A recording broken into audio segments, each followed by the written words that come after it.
something juicy. Okay. Are you rolling? I'm rolling Here's now. a really good one. Dear Neve, my name is Sunny Cross. I'm a 21-year-old nursing student at the University of Arkansas.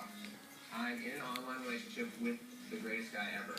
Ow! He's totally hot, Hot funny, for. smart, successful guy who I fell for right away. We spend most of our days talking on the phone, texting, emailing, IMing for hours upon hours. We talk about falling in love, getting married, and having kids someday. Ôi chúng khác à. One problem. We haven't met yet, and I'm not sure why. Every time we're about to meet, something comes up, and I just can't take it anymore. I can't wait to hold him in my arms, kiss him. I'm afraid to do it alone. I need the help of someone who's been through this experience before, and that's you. Please help.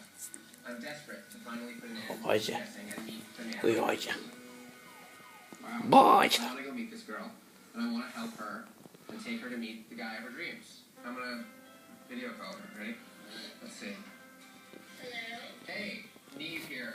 Good to meet you. Good to meet you too. Just read your Otje. email. So tell me about this guy. He's a model in LA, so he's obviously always on the run. Would you say that Jameson is like your boyfriend right now? You have that right?